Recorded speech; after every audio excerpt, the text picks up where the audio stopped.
I don't know how to feel about this, but in a lot of ways, Silksong has entered into the graveyard of other games, much like Lies of P and First Berserker Kazan, that just break me to the point of being broken no more and get uninstalled. And I don't play them until maybe years later. And I think that's okay. I think as a content creator, by the way, I'm Marco, I'm a former opera singer turned YouTuber. I love talking about video game music from an emotional perspective, but also games in general. I think I've just realized that Silksong is entirely too difficult for me. Silksong pushes past the comfort zone that I have when it comes to gaming, where I feel like I'm able to surmount a challenge and actively complete the game. Even play through the game. I mean, the amount of pressure I feel to just like put my head down and just like keep banging my head against the wall so that eventually I can get to the other side is truly unbearable. It really is one of these things with games where I think we all have thresholds for what's appropriate for the difficulty that we like or don't like. And I personally find that once I get past a point where I feel like my time is being disrespected, and I truly do, in all honesty, feel that my time in Silksong is immensely disrespected. That's when I kind of just pull the plug and I say, you know what, I'm going to take a step back here and reclaim my time, because I just don't have it in me to keep on keeping on, as it were. Like, there's just too many things that become frustrating. There's something about runbacks that really are infuriating, and I know that they're like a common trope in Metroidvanias, but they are so unpleasant and I know, listen, I mean, I streamed like a good 20 hours of the game, so like I know that a lot of people don't necessarily feel this way, and that they're fine because runbacks can be meditative, runbacks can be peaceful. Like, this is not a video admonishing or like talking trash on Silksong, because I genuinely think that Silksong is one of the best games of the year, and certainly a wonderful and beautiful created and well-crafted game experience.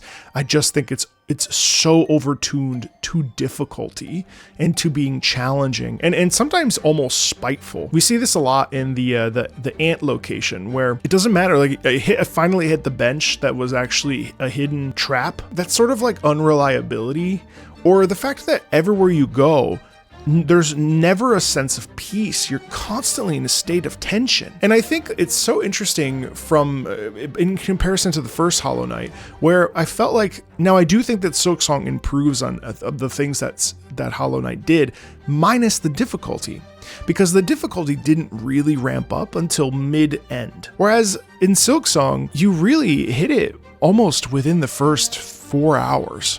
You start to really encounter challenge, gauntlets, where you're constantly fighting enemies. And then not only that, you're dying, then going backtracking, then you have to make your way back to the gauntlet or back to the boss, essentially 1 step forward, 2 steps back. And it's confusing. It's confusing for a person who just recently played through Hollow Knight in preparation for Silksong, got 91%. I felt very good about my play experience of Hollow Knight. And so what I feel happened was, here we took this DLC purported event, it was going to be a DLC for Hollow Knight, and we create a massive game around it. And it is massive. It's wonderful in that sense. There's so much in this game, but it loses a little bit of its charm, doesn't it? Halfway through for me, it loses the magic of it through its difficulty. And I think that what we're seeing and what I'm noticing, and there are the diehard Hollow Knight fans that truly wanted added difficulty to their original Hollow Knight experience,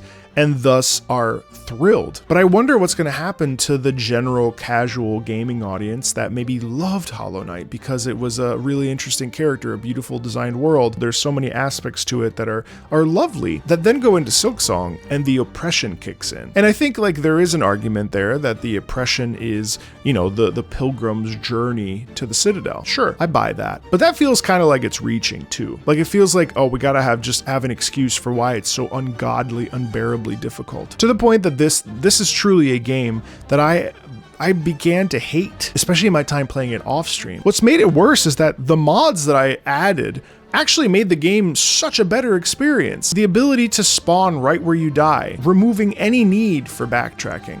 Love that mod. Lowering enemy difficulty to 1 health, 1 mask versus 2. Massive improvement in terms of the damage. Now, don't get me wrong, I actually think that 2 mask damage can be appropriate. There's obviously a massive sense of tension that comes from that. However, the difficulty, I don't get it. And it's fine. Like, I think this opens up a huge discussion about the ideas between, is a game made for everybody? The problem is that Hollow Knight was kind of a game made for everybody. And so, the dev vision was to make Silksong much more restrictive, much more challenging, much more difficult. I wonder how much of this is just trauma and being like, well, I can't stop putting down the game. I love the IP, so I must see this through. But I imagine that's like very demoralizing for a lot of people. And so, the conversation on difficulty is an interesting one, because then there are other people that are totally fine with it and are able to beat it. But me personally, I've grown to, very interestingly, I rarely, if ever, hate a game. Even games I don't really like or don't enjoy playing, like I've got a couple of those, Crash Bandicoot, Persona 5. Like, I don't enjoy these games. I don't actively hate them though. I actively hate Silksong. Like, I actively think it is so painful and so not worth the suffering. 20 hours in, it's like there's a part of me that wants to keep going because on the flip side, it is a work of majesty. Like, it is so well made, well crafted. It's absolutely one of these games that entered the discussion of the idea that, like, video games can be art, masterfully drawn and created. The visual art style, the storytelling through the worlds, like the backgrounds, the foregrounds. I mean, what? The sound design, the music. Oh my god, and that's, in my opinion, the music of Silksong is doubly better than the music of Hollow Knight. Doubly better. The environments, the worlds, everything is telling a story much in the same way that Hollow Knight did, but now we have this beautiful orchestration. We have these wonderfully rich Baroque classical elements with tracks like Lace and the cogwork dancers and beautiful liturgical writing of majesty and brilliance, like the choral chambers where you feel like you're in a room of prayer, and I can't wait to analyze that track. Lace, Bone Bottom, Strive. God, there's so many that I've heard that I'm just like, yes. It is easily one of the best soundtracks in gaming, one of the best soundtracks certainly of 2025. Just a majestic art piece. But so, unfortunately, it isn't just that. It's also a game. And while as much as I would love for music to be as important, and I think it is important to the gameplay experience, gameplay will always be king when it comes to games. Otherwise, it would just be an animated show with wonderful music. I mean, I would love to watch an animated Hollow Knight, right? So therein lies the question where here's a work of staggering artistic genius and merit with a truly abysmal difficulty level, to the point of being insufferable. Funny enough, it's all subjective, and you and I have a totally different experience with this game, and yet I detest it. I've tried so hard, even with these mods, it is insufferable. I find myself spending most of my time just rolling my eyes. And I'm over here like as a YouTuber where I'm like, well, I want to play this because not only do I want to be able to talk about it succinctly, but also because it's also kind of my job.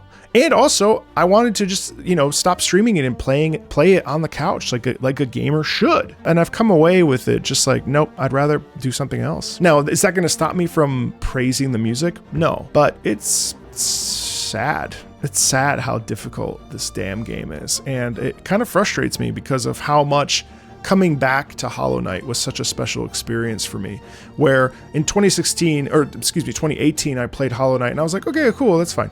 Came back a couple weeks ago and I was like, wow, this is an amazing game, a quality experience. Like, I would almost rather go back to Hollow Knight and like 112% it, because at least like I know that my time's not being wasted there.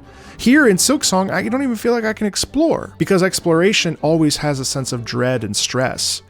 And hey, games aren't meant for everybody, I guess, but maybe they should be. And maybe accessibility options should be included in games like this that are so incredibly challenging to the point of being unfun. I'd love to get your opinion on this. And maybe it's just me, and I'm fine with that. I'm fine with it going into the dead games pile where it's my graveyard. It's a game I never pick back up, and maybe I pick it back up after some balancing, or maybe I pick it up never. It kind of hurts me, I guess, because it's beautiful. But I've seen a lot of reviews, I've seen a lot of opinions. I figured, you know what? I'll put mine out there too, because as a piece of art, I think it is exceptional. But as a gameplay experience, I think it's abysmal. The power-ups are cool.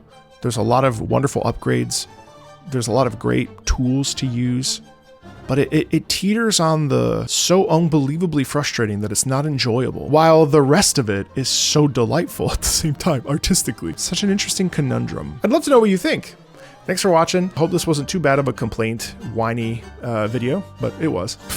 And I'll talk to you later.